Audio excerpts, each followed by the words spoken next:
नमस्कार, एनटिभी कोहलपुर समाचारमा स्वागत छ। म प्रेम बुढा छेत्री र सांकेतिकरणमा हुनुहुन्छ दोभाषी दिपा थापा।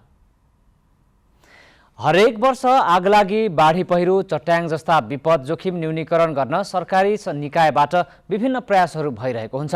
तर पनि विपदका घटनाहरूमा भने कमी आउन सकेको छैन। यस्ता खालका विपद दुर्घटनाबाट वर्षेनी सयौं मानिसहरूले अकालमै ज्यान गुमाउनु परेको छ। आजको समाचारमा कर्णाली प्रदेशमा बितेको 11 महिनामा विभिन्न विपदका घटनामा परि 305 जनाको ज्यान गएको विषय छ। त्यसबाहेक दिन प्रतिदिन बढ्दै गएको कोरोना भाइरस संक्रमणको प्रसङ्ग साथमा समाजको दृष्टिकोण परिवर्तन नहुँदा दार्चुलामा HIV संक्रमितको संख्या बढ्दै गएको खबर पनि। तर सुरुमा प्रमुख समाचार। कर्णाली प्रदेशमा बितेको 11 महिनामा विभिन्न विपदका घटनामा परि 305 जनाको मृत्यु, सबैभन्दा बढी सुर्खेत र सल्यानमा मानवीय क्षति। आज 335 जनामा कोरोना संक्रमण पुष्टि, संक्रमण बढ्दै गएकाले लापरवाही नगर्न र खोप अनिवार्य लगाउन स्वास्थ्य मन्त्रालयको आग्रह। संक्रमितलाई हेर्ने समाजको दृष्टिकोण परिवर्तन नहुँदा दार्चुलामा HIV संक्रमित बढ्दै ART सेवा सुरु भएता 6 जनाको मृत्यु। रुस र युक्रेन बीच अन्न निर्यात खुलाउने बारे महत्त्वपूर्ण सम्झौता, रुसले कब्जा गरेको क्षेत्र फिर्ता नगरेसम्म युद्धविराम नहुने युक्रेनका राष्ट्रपतिको भनाई। र नेपालमा तय भएको महिला साफ च्याम्पियनसिप फुटबल काठमाडौँको दशरथ रङ्गशालामा गरिने खेल भदौ 21 देखि असोज 3 गतेसम्म हुने।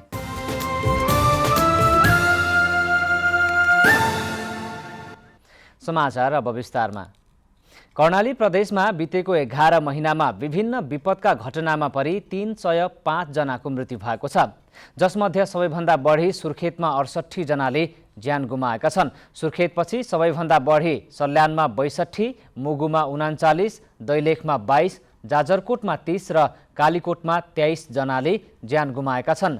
कर्णाली समृद्धिको मार्गका रूपमा परिचित कर्णाली राजमार्गले धेरैको ज्यान लिने गरेको छ।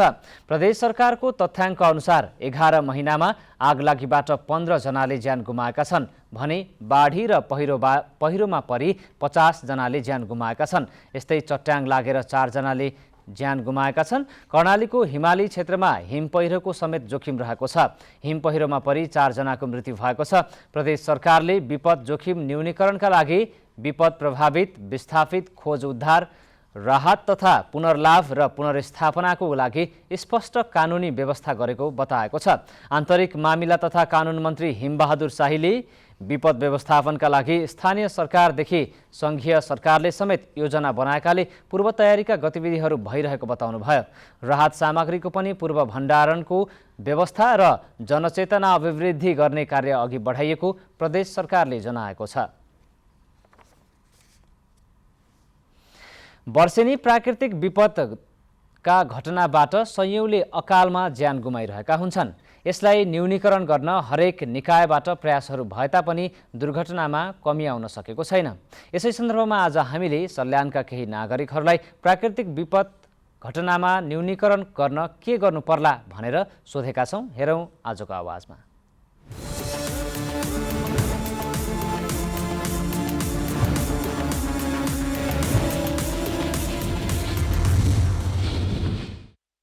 सडक निर्माणका कार्यहरूमा चाहिँ अलिकति सडक खन्दाखेरि देखि लिएर खोलाहरूमा चाहिँ व्यवस्थित तरिकाले चाहिँ त्यसलाई बनाउनुपर्छ जस्तो लाग्छ हैन। बाटोघाटोहरू र विकासको सन्दर्भमा चाहिँ दिगो कसरी बनाउन सकिन्छ भन्ने खालको हुनुपर्छ। हो बनावटलाई मध्यनजर गरेर जथाभावी चाहिँ रोड नखनिकन तपाईको चाहिँ त्यसमा चाहिँ बायो इन्जिनियरिङका कुराहरू गरेर हैन चाहिँ वालहरू लगाएर त्यो चाहिँ त्यसरी गर्न पर्यो। अर्को कुरा चाहिँ जनचेतना मानवजन्य क्रियाकलाप पनि विपद आइपर्छ। जस्तो चाहिँ हामी जथाभावी रुखहरू कटान गर्ने, जथाभावी चाहिँ बालगिरी उत्खनन गर्ने, त्यसलाई पनि एकदम जनचेतनामूलक एकदम कार्यक्रम गरेर तिनीहरूलाई चाहिँ विपद यो गर्दाखेरि भोलि चाहिँ विपद आउन सक्छ है। त्यसका लागि चाहिँ तपाईहरुले यो क्रियाकलाप गर्नुहुन्न भनेर चाहिँ जनचेतना जगाउन जरुरी छ। 3 तहको सरकार र जिल्लामा रहेका विभिन्न विपदसँग सम्बन्धित काम गर्ने सरकारवाला संस्थाहरू छ, गैर सरकारी संस्थाहरू, यिनीहरूले पनि त्यो खालको कार्ययोजना गराइकन कडाइका साथ काम गर्न लाग्नुपर्छ भन्ने लाग्छ।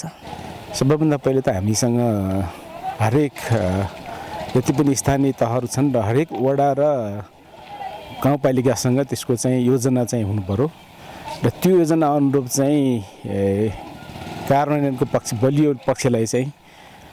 कार्यान्वयनको पक्षलाई चाहिँ अगाडि बढाउन सक्यो भनेपछि हामी विपद न्यूनीकरणको क्षेत्रमा चाहिँ धेरै अगाडि बढ्न सक्छौँ। पहिलो कुरा समुदाय स्तरमा एउटा काउन्सिलिङको पाटो एउटा सैद्धान्तिक रूपमा चाहिँ क्लियर गर्नु पर्यो, त्यो कार्यक्रमलाई अगाडि बढाउनुपर्छ।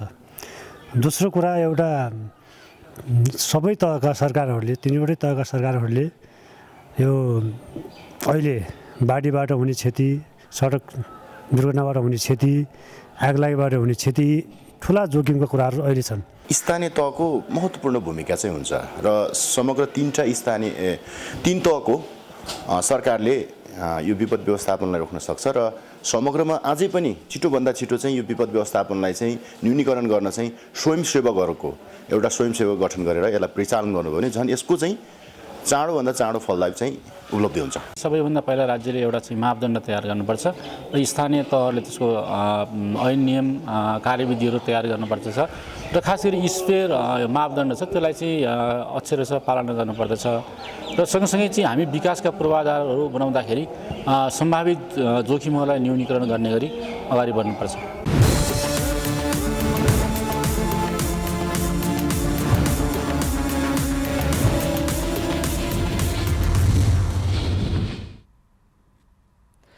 दाङमा सिस्ने खोलामा पक्की पुल निर्माण भएको छ। तोकिएको समयभन्दा अघि नै पुल निर्माण सम्पन्न भएको हो। खोलामा आउने बाढीले वारपार गर्न समस्या पर्ने गरे पनि अहिले पुल बनेपछि सहज भएको छ। महानगरपालिकाको कुरीपानीदेखि सर्रा जोड्ने सडक सिस्ने र कटुवा खोलाको दोबानमा पक्की पुल बनेको छ। निर्माण कम्पनीले तोकिएको समयभन्दा अघि नै पुल निर्माण सम्पन्न गरेको हो। ठेका लिने तर काम नगर्ने प्रवृत्ति बढिरहेको समयमा सिस्ने खोला पक्की पुलले समयभन्दा अघि निर्माण कार्य सकेर नयाँ सन्देश दिएको छ। खोलामा आउने बाढीले हरेक वर्ष दुःख दिँदै आएकोमा अब जोखिम मोलेर खोला तर्नुपर्ने बाध्यता हटेको स्थानीय जागेश्वर घरतीले बताउनुभयो।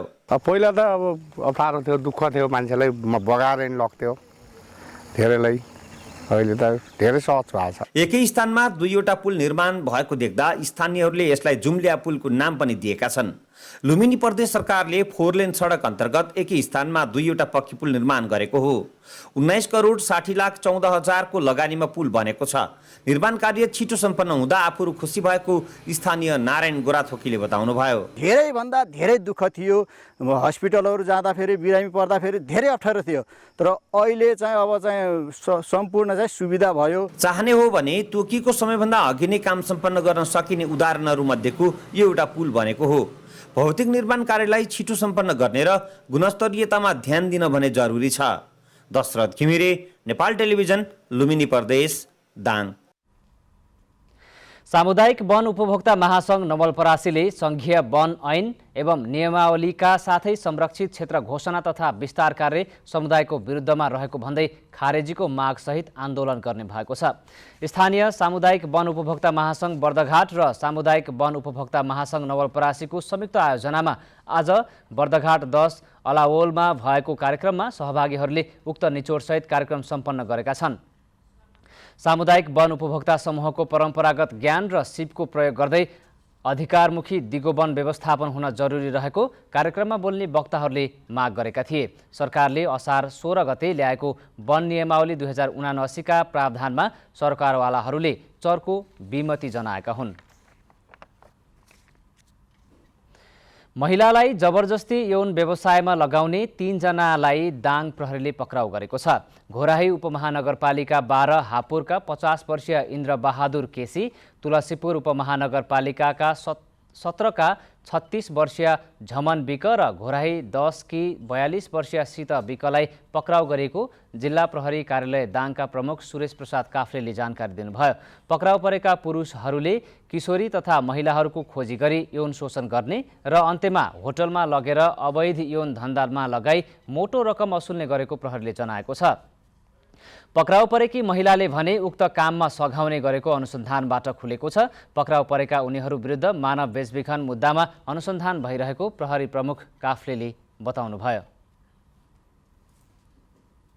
समाचारको क्रम जारी नै छ। अहिलेलाई एकैछिनको विश्राम।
विश्रामपछि समाचारमा पुनः स्वागत छ। अब बाँकी समाचार। नेपालमा पछिल्लो 24 घण्टामा थप 335 जनामा कोरोना भाइरसको संक्रमण पुष्टि भएको छ। स्वास्थ्य तथा जनसङ्ख्या मन्त्रालयका अनुसार 1088 PCR परीक्षणमा 216 र 1908 एन्टिजेन परीक्षणमा 119 गरी 335 जनामा कोरोना भाइरसको संक्रमण पुष्टि भएको हो। पछिल्लो 24 घण्टामा कोरोना भाइरस संक्रमण मुक्त हुनेको संख्या 86 रहेको छ। हाल देशभर कोरोना भाइरसको सक्रिय संक्रमितको संख्या 2971 पुगेको छ। पछिल्लो 24 घण्टामा कोरोना संक्रमणका कारण कसैको पनि मृत्यु भएको छैन।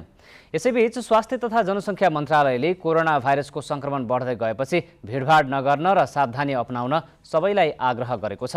यस्तै संक्रमण रोकथाम, नियन्त्रण तथा उपचार व्यवस्थापनका लागि आवश्यक व्यवस्थापन गर्न र गराउन कोभिड-19 विरुद्धको खोप कार्यक्रमलाई प्रभावकारी रूपमा सञ्चालन गर्न समेत निर्देशन दिएको छ। खोप लगाउन बाँकी रहेका सबैलाई खोप लगाउन मन्त्रालयले आग्रह गरेको छ। दार्चुलामा HIV संक्रमितहरूको संख्या बढ्दै गएको छ। गत आर्थिक वर्षसम्म जिल्ला अस्पतालबाट 42 जना संक्रमितहरूले ART सेवा लिइरहेका छन्। गत वर्ष 3 जना HIV संक्रमित थपिएका छन्। अहिले जिल्ला अस्पतालबाट सेवा लिने मध्ये 20 जना पुरुष, 20 महिला तथा 2 जना बालबालिका रहेका छन्। जिल्ला अस्पताल दार्चुलाका ART काउन्सिलर लोकेन्द्र सिंह धामीले दिएको जानकारी अनुसार 42 मध्ये 1 जनाको HIV एड्सकै कारण गत आर्थिक वर्षमा मृत्यु भएको थियो।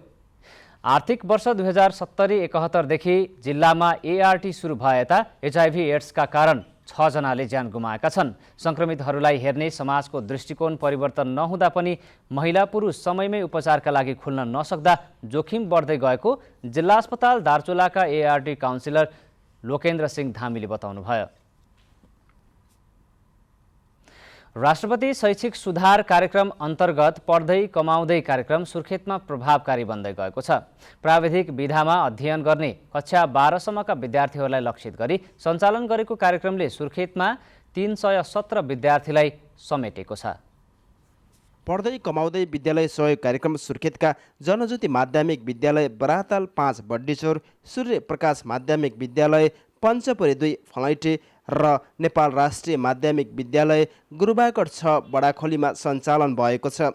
शिक्षालाई सिपसँग, सिपलाई श्रमसँग, श्रमलाई उत्पादनसँग र उत्पादनलाई बजारसँग जोडी भविष्यमा उद्यमी, व्यावसायिक र सिपयुक्त स्वावलम्बी नागरिक उत्पादन गर्ने लक्ष्यसहित सञ्चालित कार्यक्रमले प्राविधिक विषय पढ्ने विद्यार्थीलाई आकर्षण गरेको छ। पढ्दै कमाउँदै गर्ने हो हामीले, अनि भोलि बिहान सानो लगानीले भोलि धेरै फाइदा हुन्छ र भोलि बिहान अझ हामीले ठुलो लगानी गर्न सक्छौँ। हाल देशभर लागू भएको पढ्दै कमाउँदै कार्यक्रमको अवधारणाका रूपमा जनज्योति माध्यमिक विद्यालयले आन्तरिक कोषबाट सञ्चालन गरेको अभ्यासलाई लिएको छ। हाल यस विद्यालयसहित सुर्खेतका 3वटै विद्यालयबाट 317 जना विद्यार्थीले लर्निङ बाई अर्निङ विद्यालय सहयोग कार्यक्रममा सहभागी भएका छन्।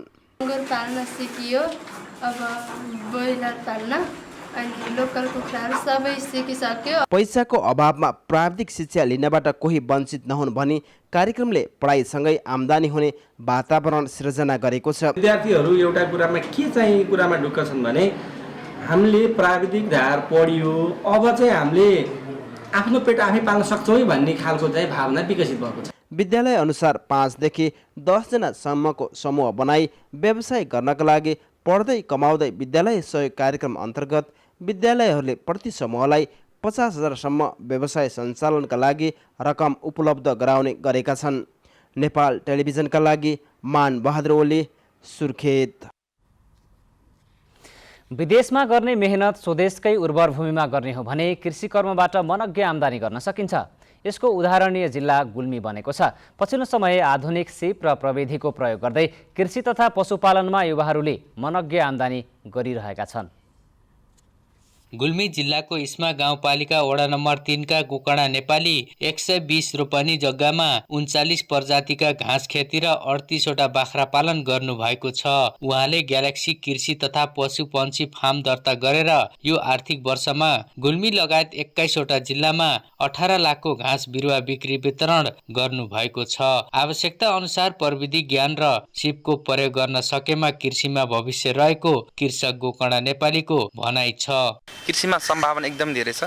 तर एउटा कुरा के ख्याल गर्नुपर्छ भने एकदम हटली प्यासनलिक तरिकाले एकदमै हटली आफै नै प्रत्यक्ष रूपमा खटेर कृषिमा काम गर्ने हो भने कृषिमा सम्भावना छ। उहाँ जस्तै छत्रकोट गाउँपालिका 1 हुँगाका दानबहादुर पल्ली 2070 सालदेखि पशुपालन तथा तरकारी खेती गर्नु भएको छ। पल्लीले 10 रोपनी जग्गामा 31 वटा टनेल निर्माण गरी तरकारी खेती र साना ठुला गरी कुल 80 वटा बङ्गुर पालन गरिरहनु भएको छ। उहाँले पल्ली व्यावसायिक कृषि तथा पशुपालन उद्योगबाट झण्डै 25 लाखको कारोबार गर्नुहुन्छ। वार्षिक 10 देखि 12 लाख रुपियाँको तरकारी उत्पादन हुन्छ भने 12 लाखको बङ्गुर बच्चा उत्पादन गर्छु र अहिले त मलाई यो कृषिको हिसाबले आफ्नो उत्पादन हिसाबले मलाई ठिकै लाग्छ र भनी छत्रकोटकै भुवन केसी हुँगा र पाल्पाको अर्गाली गरी कुल 400 रोपनी जग्गामा तरकारी खेती गर्नु भएको छ। तरकारीबाट वार्षिक 22 लाखको कारोबार हुने गर्दछ। अहिले चाहिँ मेरो कुल 400 रोपनी क्षेत्रफलमा तरकारी खेती गर्दै आइरहेको छु।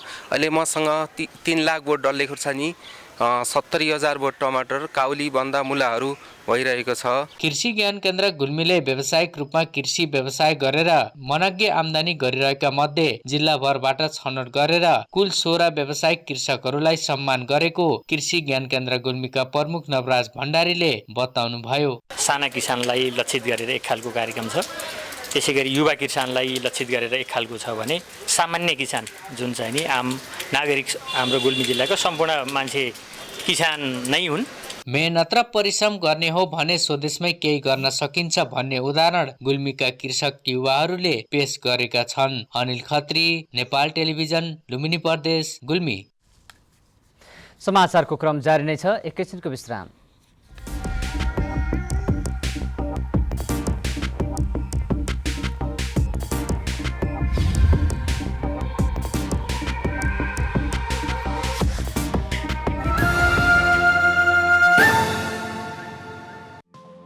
केही नयाँ, केही फरक।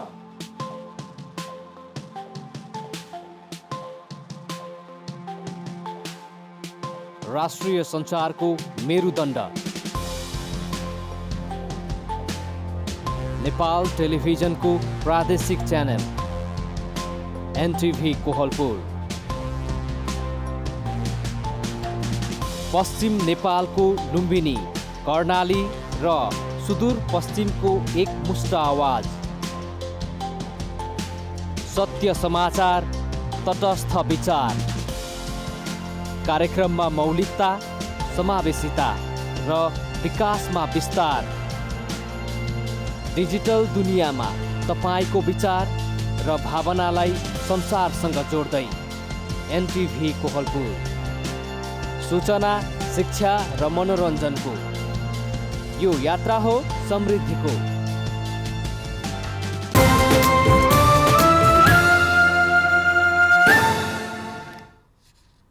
तपाईँ एनटिभी कोहलपुर हेर्दै हुनुहुन्छ। अब बाँकी समाचार। कञ्चनपुरमा स्थानीय तहहरूको क्षमता अभिवृद्धिसँगै सुशासन र आर्थिक समृद्धिका लागि गाउँपालिका महासङ्घले सरकारवालाहरूसँग छलफल गरेको छ। स्थानीय तहहरूको 5 वर्षे कार्यकालको समीक्षा गर्दै गैर सरकारी संस्था, नागरिक समाज, सामुदायिक संस्था, सहकारी र निजी क्षेत्रको आपसी सहकार्य र समन्वयको माध्यमबाट मात्र स्थानीय सरकारले सोचे अनुरूपको उपलब्धि हासिल गर्न सकिने गाउँपालिका महासङ्घले ठहर गरेको छ। सरकारवाला सङ्घ संस्था र आम नागरिकको सहभागिताबाट योजना, बजेट साथै नीति कार्यक्रमहरू निर्माण गरेर सफल कार्यान्वयन गर्ने उद्देश्यले धनगढीमा गाउँपालिका महासङ्घले 2 दिने कार्यशाला गोष्ठीको आयोजना गरी सम्पन्न गरेको छ। अब अन्तर्राष्ट्रिय समाचार।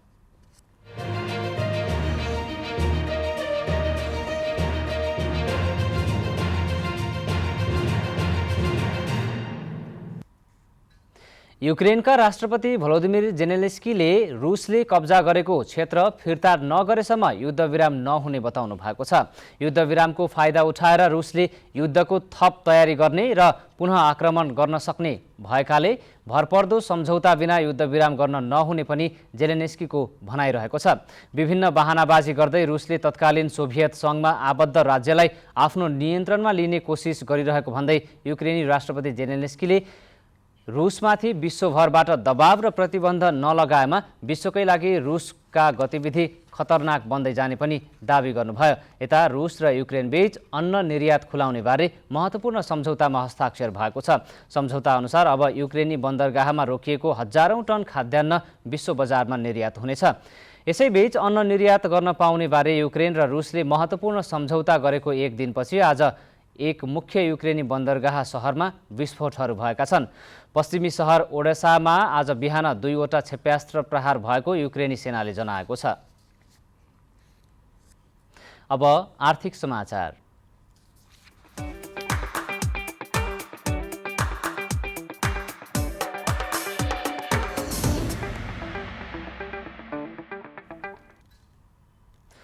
सुदूरपश्चिम प्रदेश सरकारको बेरुजु 1.5 अर्ब नागेको छ। आर्थिक वर्ष 2076-77 सम्म 77 करोड 71 लाख रुपैयाँ बेरुजु रहेकामा आर्थिक वर्ष 2077-78 सम्ममा बढेर दोब्बर भएको हो। महालेखा परीक्षकको 59औं प्रतिवेदन अनुसार 2077-78 मा 77 करोड 21 लाख रुपैयाँ थपिएर हालसम्मको बेरुजु 1 अर्ब 54 करोड 92 लाख रुपैयाँ पुगेको हो। 2077-78 मा प्रदेशको बेरुजु 2076-77 को भन्दा 19 करोड 70 लाख रुपैयाँ धेरै भएको छ। प्रतिवेदन अनुसार सुदूरपश्चिम सरकारले गरेको खर्चमध्ये 2.18% रकम बेरुजु देखिएको महालेखा प्रतिवेदनमा उल्लेख छ। 2076-77 मा यो आँकडा 2.15% रहेको थियो। प्रतिवेदन अनुसार प्रदेशको आर्थिक मामिला मन्त्रालयले अर्थविविध शीर्षकबाट आर्थिक सहायता तथा उपचार खर्च सम्बन्धी मापदण्ड तयार नै नगरी 25,98,000 रुपैयाँ वितरण गरेको छ। बेरुजु धेरै हुने प्रदेशमा सुदूरपश्चिम चौथो नम्बरमा रहेको छ। अब खेलकुद समाचार।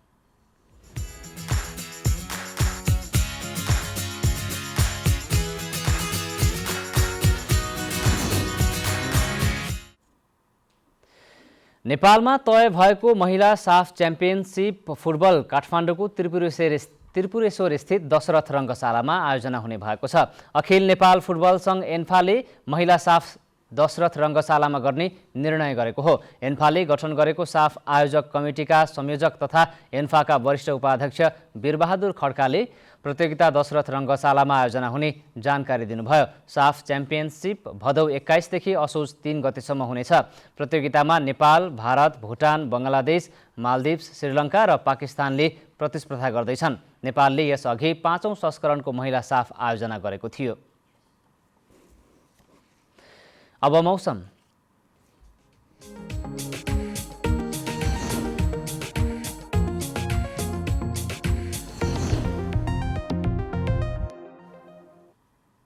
आज देशका पहाडी भूभागका केही स्थानहरूमा र अन्य भूभागका थोरै स्थानहरूमा मेघगर्जन र चट्याङसहित हल्कादेखि मध्यम वर्षा भयो। आज राति देशको पहाडी भूभागका केही स्थानहरूमा र अन्य भूभागका थोरै स्थानहरूमा मेघगर्जन चट्याङसहित हल्कादेखि मध्यम वर्षाको सम्भावना रहेको छ। अब मौसम सम्बन्धी थप विवरण।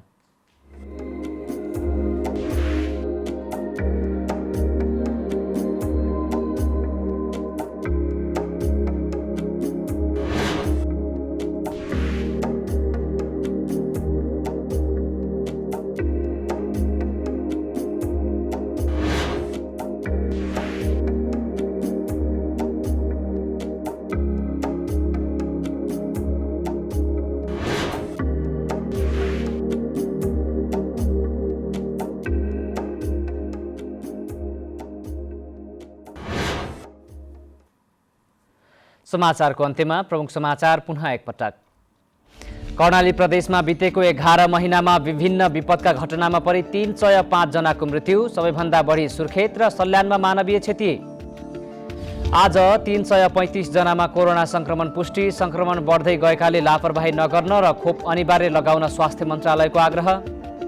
संक्रमितलाई हेर्ने समाजको दृष्टिकोण परिवर्तन नहुँदा दार्चुलामा HIV संक्रमित बढ्दै ART सेवा सुरु भएता 6 जनाको मृत्यु। रुस र युक्रेन बीच अन्न निर्यात खुलाउने बारे महत्त्वपूर्ण सम्झौता, रुसले कब्जा गरेको क्षेत्र फिर्ता नगरेसम्म युद्धविराम नहुने युक्रेनका राष्ट्रपतिको भनाई। र नेपालमा तय भएको महिला साफ च्याम्पियनसिप फुटबल काठमाडौँको दशरथ रङ्गशालामा गरिने खेल भदौ 21 देखि असोज 3 गतेसम्म हुने।